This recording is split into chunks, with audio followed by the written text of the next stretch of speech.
की हमारी। दोस्तों, अभी खरीदिए कोई भी कॉइन पैक और एंजॉय कीजिए एड फ्री लिसनिंग। और किसकी? I mean, अभी तुरंत नहीं, लेकिन 6-7 महीने में हमारी शादी तो हो जाएगी ना। ये बात सुनकर ही विक्रांत के चेहरे पर घबराहट साफ झलक रही थी। एक पल के लिए निहारिका को उसकी हालत पर दया आ गई। तभी विक्रांत ने बात पलटते हुए कहा, खाना ऑर्डर करे, और मेन्यू उसकी तरफ बढ़ा दिया। मेन्यू हाथ में आते ही निहारिका उस पर लिखी डिशेस के प्राइसेस देखने लगी। मेन्यू पर सबसे महंगी डिश 6,700 रुपए का ट्रफल पास्ता था। निहारिका ने मन ही मन सोचा, इतना महंगा पास्ता, इसमें ऐसा भी क्या डला हो सकता है? मेरठ के विनीस कैफे में तो 134 रुपए में रेड और व्हाइट दोनों सॉस मिलाकर पास्ता मिल जाता था। सरासर लूट रहे हैं लोगों को।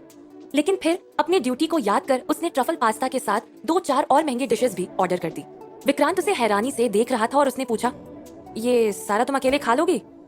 निहारिका ने हंसते हुए उसके कंधे पर मारा और कहा, तुम भी ना।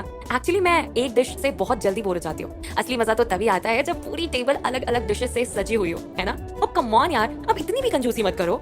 ये बोलते हुए निहारिका खुद में झेप भी रही थी। खाना वेस्ट करना उसे बिल्कुल भी पसंद नहीं था, लेकिन विक्रांत को चिढ़ाने के लिए उसे ऐसा करना पड़ रहा था। उसने आगे वेटर को फिर से रोककर कहा, और सुनो, इस होटल की सबसे महंगी शैंपेन भी लेकर के आना, आज हम सेलिब्रेट कर रहे हैं। थोड़ी देर बाद पूरी टेबल सचमुच ही अलग अलग वैरायटी की डिशेस से सजी हुई थी। सब कुछ देखकर निहारिका के मुंह में पानी आ गया था, लेकिन उस पानी को अंदर निगलते हुए निहारिका ने पास्ता की बड़ी सी बाइट अपने मुंह में डाली और अगले ही पल उसे वापस बोल में थूकते हुए चिल्लाई, छी, ये क्या घटिया खाना लेकर आया है? इसे भी कोई पास्ता कहते हैं? ये तो जानवरों के खाने के लायक भी नहीं है। उसे चिल्लाता देख जब वेटर भागकर उसके पास आया तो निहारिका उसके ऊपर भी भड़क गई और जोर जोर से चिल्लाने लगी। वेटर ने तमीज में उससे कहा, सॉरी मैम, लेकिन दुनिया भर से लोग हमारे रेस्टोरेंट में ये पास्ता खाने आते हैं। निहारिका का पारा और चढ़ गया और उसने गुस्से में पूरा बोल जमीन पर फेंकते हुए कहा, तो लेकर जाओ इसे और खिला दो उन लोगों को। मैं भी तो देखूं ये वाहियात खाना आखिर किसे पसंद है। तभी विक्रांत ने गुस्से में उसका हाथ पकड़ते हुए उसे रोका। काव्या, कंट्रोल, अब इस बात को जाने दो। लेकिन विक्रांत को ये नहीं पता था कि निहारिका अंदर ही अंदर खुद कितना ज्यादा गिल्टी फील कर रही थी। उसने जिंदगी में कभी किसी से इतनी बदतमीजी से बात नहीं की थी। ये सब तो उसने मेरठ शहर की गली नुक्कड़ की लड़ाइयों को देखकर उगल दिया था। वहीं दूसरी तरफ आसपास की टेबल पर बैठे लोगों की फुसफुसाने की आवाज अब भी विक्रांत के कानों में गूंज रही थी। उसके साथ ऐसा आज तक कभी भी नहीं हुआ था और इतने एम्बैरेसमेंट के बाद तो वो जैसे जमीन में धंसा ही जा रहा था। तभी निहारिका ने चेयर पर बैठते हुए कहा, उस स्टूपिड वेटर की वजह से सारा मूड खराब हो गया। I really need some champagne. ये कहते हुए उसने शैंपेन की बोतल उठा ली और जानबूझकर उसे खूब जोर लगाकर खोलने की कोशिश करने लगी और इतना जोर लगाया कि अचानक से उसका ढक्कन टूट गया और पूरी शैंपेन उसके और विक्रांत के ऊपर गिर गई। विक्रांत इरिटेट होकर खड़ा हो गया और अपने कपड़ों पर से शैंपेन पोंछने लगा। उसे निहारिका पर बहुत गुस्सा आ रहा था, लेकिन वो उसे कुछ बोल पाता इससे पहले ही निहारिका ने जोर जोर से रोना शुरू कर दिया। ओह नो विक्रांत, मेरी पूरी 20,000 की ड्रेस खराब हो गई। मैं ऐसे घर कैसे जाऊंगी? लोग देखेंगे तो क्या सोचेंगे? मैं तुम्हारी होने वाली वाइफ हूँ। चलो अभी चलकर मुझे नई ड्रेस दिलाओ। विक्रांत ने झुंझलाकर कहा, लेकिन अभी इस वक्त नई ड्रेस कहाँ से मिलेगी काव्या? निहारिका ने प्यार से उसकी ओर स्माइल किया। यहाँ इस वक्त होटल में एक डिजाइनर कपड़ों का बुटीक है, तुम मुझे वहीं से शॉपिंग करा देना। इतना क्या सोच रहे हो? मैं जानती हूँ तुम्हारे क्रेडिट कार्ड में बहुत पैसे हैं, अब चलो भी। विक्रांत ने दांत पीसते हुए मन ही मन सोचा, बस एक ही ड्रेस की तो बात है। लेकिन बुटीक में आधे घंटे तक कपड़े देखने के बाद भी निहारिका को कुछ पसंद नहीं आ रहा था और ये देख देख कर अब विक्रांत के सब्र की सीमा की हद हो चुकी थी। तभी निहारिका को फाइनली एक महंगी सी ग्रीन कलर की ड्रेस पसंद आ गई। उसने ड्रेस को अपने ऊपर लगाकर मिरर में देखा और मुड़कर शॉप असिस्टेंट से बोली, ये बहुत सुंदर है, इसमें मेरा साइज देना।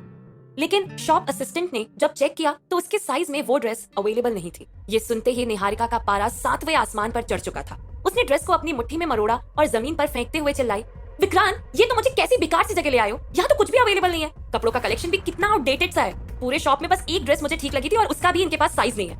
इतने बड़े होटल में शॉप खोल कर रखी है, लेकिन उसे संभालने या फिर होटल के रिच क्लाइंट्स को सर्व करने की इनकी औकात ही नहीं है। चलो मुझे इस बेकार सी जगह से कुछ नहीं लेना। निहारिका तनतनाते हुए शॉप के बाहर जाकर खड़ी हो गई। अंदर विक्रांत ने शर्मिंदा होकर जब मैनेजर को ड्रेस के पैसे देने चाहे तो उन्होंने साफ मना करते हुए बोला, नहीं, हम इसके पैसे नहीं ले सकते। पर सर, आज तक यहाँ आकर किसी ने हमसे इतनी बदतमीजी से बात नहीं की। हम सामान बेचते हैं, अपनी इज्जत नहीं। आप लोग प्लीज आगे से यहाँ कभी मत आना। विक्रांत को आज से ज्यादा शर्मिंदगी जिंदगी में कभी नहीं हुई थी। उसके चेहरे पर काव्या के लिए गुस्सा साफ झलक रहा था। उसी लहजे में वो बाहर आया और एक शब्द में निहारिका को बाय बोलकर वहां से चला गया। निहारिका ने भी राहत की सांस ली। उसका इतना बुरा बर्ताव करने से आखिर कुछ तो फायदा हुआ ही था। वो काव्या का विक्रांत से पीछा छुड़ाने में कामयाब हो गई थी। उस रात काव्या के घर में हंसी और खिलखिलाहट की लहरें गूंज रही थी। विक्रांत से रिश्ता टूट जाने की खुशी काव्या के चेहरे पर साफ झलक रही थी और इसके लिए वो निहारिका की बहुत ज्यादा शुक्रगुजार थी। और इसीलिए निहारिका को हक करते हुए उसने भावुक होकर कहा, तुमने जो आज मेरे लिए किया वो कोई नहीं कर सकता था। तुमने सच में मेरी जान बचा ली और इसके लिए मैं तुम्हें जितना भी थैंक्स कहूँ वो कम है। निहारिका ने वापस उसे जोर से हक करते हुए कहा, मैं तो बस इसी बात से खुश हूँ कि अब हमें दोबारा कभी उस विक्रांत की शक्ल नहीं देखनी पड़ेगी। चलो अब सोने चलते, कल मेरा ऑफिस में पहला दिन है। पूरी रात निहारिका बेड पर लेटी तो रही, लेकिन नींद अब भी उसकी आंखों से बहुत दूर थी। ऑफिस जाने के ख्याल से वो नर्वस और एक्साइटेड दोनों ही फील कर रही थी।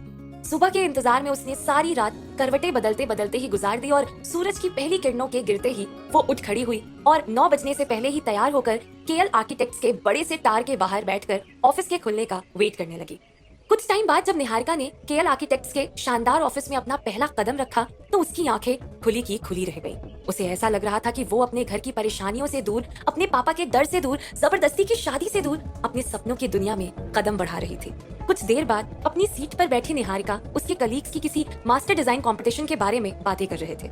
उनकी बातों से उसे समझ आया कि ये कंपटीशन ऑल इंडिया लेवल पर होने वाला था, जिसमें देश भर से बड़े बड़े आर्किटेक्ट्स भाग लेने वाले थे और इस कंपटीशन के विनर को 3 साल के लिए जर्मनी जाकर काम करने का मौका मिलने वाला था।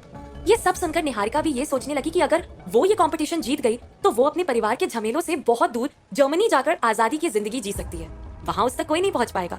तभी उसके बगल में बैठी कंपनी की लीड डिजाइनर सोनिया मनचंदा ने उससे बोला, तुम्हें इस कंपटीशन के बारे में सोचने की कोई जरूरत नहीं है। ये बहुत ही हाई लेवल का कंपटीशन होने वाला है, तुम्हारे मेरठ शहर के छोटी सी गली वाले कंपटीशन से बहुत ज्यादा बड़ा।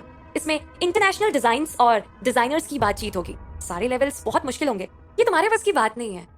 लेकिन निहारिका उसे जवाब देते हुए कहती है, मैंने तो बचपन से यही सीखा है कि इम्पॉसिबल कुछ भी नहीं होता। सब कुछ मुश्किल जरूर होता है, लेकिन कड़ी मेहनत से सब कुछ पॉसिबल भी हो जाता है। उसकी बातें सुनकर सोनिया जोर से हंसने लगती है। सुनो सुनो गाइस, ये हमारी नई इंटर्न निहारिका शर्मा के हिसाब से मास्टर डिजाइन कंपटीशन में जीतना सिर्फ थोड़ा सा मुश्किल है और ये मेहनत करके उसे जीत सकती हैं। सोनिया की बातें सुनकर बाकी सब भी निहारिका के ऊपर हंसने लगे थे। इन सब से निहारिका का मुंह छोटा सा हो गया था। तभी एक लड़की रोशनी ने उसका हाथ पकड़ते हुए बोला, तुम उस सोनिया की बातों पर ध्यान मत दो, वो तो सबसे ही ऐसी ही बातें करती है। पर तुम सही बोल रही थी, हम सबको कंपटीशन में जीतने की कोशिश तो करनी चाहिए। तभी प्यून भागते हुए अंदर आया और बोला, डायरेक्टर सर ऑफिस पहुंच चुके हैं, बस अंदर ही आ रहे हैं। ये सुनते ही अचानक से ऑफिस में अफरा तफरी मच गई और सब जल्दी जल्दी से काम करने लगे। तभी रोशनी ने निहारिका से कहा, तुम भी जल्दी से अपनी इंट्रोडक्शन फाइल निकाल कर रख लो। डायरेक्टर सर को 1 मिनट भी वेस्ट करना बिल्कुल पसंद नहीं है। वो बहुत बिजी आदमी है और हो भी क्यों नहीं, जानती हो उनकी गिनती सिर्फ इंडिया के ही नहीं बल्कि वर्ल्ड के बेस्ट आर्किटेक्ट्स में होती है। मास्टर मजीशियन आर्किटेक्ट है वो वर्ल्ड के। ये सब सुनकर निहारिका भी डायरेक्टर सर से मिलने के लिए बहुत उत्सुक हो गई थी। उसने जल्दी से अपनी फाइल निकाली और दरवाजे की तरफ देखते हुए रोशनी से पूछा, अच्छा उनका नाम क्या है? लेकिन इससे पहले कि रोशनी उनका नाम लेती, निहारिका की नजर दरवाजे से अंदर आ रहे आदमी पर पड़ी, जिसे देखते ही उसके चेहरे का सारा रंग उड़ गया, मानो कि उसका सबसे बुरा सपना सच हो गया हो। क्योंकि इस वक्त जो आदमी उसकी कंपनी के डायरेक्टर के रूप में उसके सामने खड़ा था वो कोई और नहीं बल्कि उसकी डेट वाला विक्रांत था। अब निहारिका क्या करेगी? सच जानने पर विक्रांत का क्या रिएक्शन होगा? इनकी कहानी आगे कौन सा मोड़ लेने वाली थी? जानने के लिए सुनते रहिए पॉकेट एफएम।